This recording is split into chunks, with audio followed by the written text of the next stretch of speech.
నరసరావుపేటలో పలు అభివృద్ధి పనుల్లో భాగంగా 1,75,44,000తో సీసీ రోడ్లు, డ్రైనర్లకు ఎమ్మెల్యే చదలవాడ అరవింద్ బాబు శంకుస్థాపన చేశారు. 15వ ఆర్థిక సంఘం నిధులతో పట్టణంలో రెడ్డినగర్, ఎస్ఆర్కేటీ, సాయినగర్ పలు వార్డుల్లో మౌలిక వసతుల ఏర్పాట్లకు ఎమ్మెల్యే శ్రీకారం చుట్టారు. నరసరావుపేట మున్సిపల్ పరిధిలో రోడ్లు, డ్రైనేజీ వ్యవస్థను మెరుగుపరచడం, ప్రజలకు ఎదురవుతున్న డ్రైనేజీ సమస్యల పరిష్కారం కోసం పనులు చేపట్టినట్లు ఎమ్మెల్యే చదలవాడ వెల్లడించారు.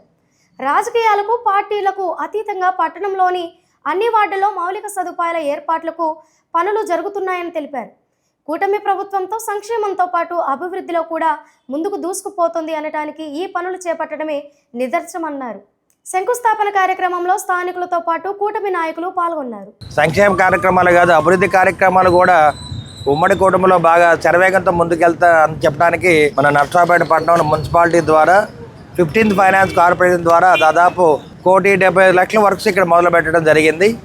సాయినగర్లో, అదేవిధంగా వినుకొండ రోడ్లో, శివసంజయ్ కాలనీ, అదేవిధంగా మన ఎస్ఆర్కేటీలో, మన రెడ్డినగర్లో, ఈ విధంగా పెద్ద చెరువులు అన్నింటిలో కూడా దాదాపు 15 సీసీ రోడ్లు కానీ, డ్రైన్స్ ఇవన్నీ కూడా మున్సిపాలిటీ ద్వారా 15th ఫైనాన్స్ కార్పొరేషన్ ద్వారా 1,75,00,000 ఖర్చు పెడతా ఉన్నాము. ఇవన్నీ కూడా ప్రజలకి ఉపయోగపడే విధానంగా మనం ఈ కార్యక్రమాన్ని చేపట్టడం జరిగింది.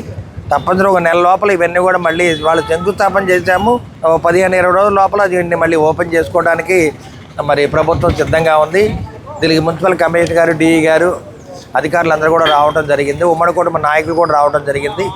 ఎంత కష్టమైనా, ఆర్థికంగా ఇబ్బందులు ఉన్నా కానీ అభివృద్ధి కార్యక్రమాల్ని ముందుకు తీసుకెళ్లే వ్యక్తి మన ప్రీతమ నేత నారా చంద్రబాబు నాయుడు గారు, మన డిప్యూటీ సీఎం పవన్ కళ్యాణ్ గారు.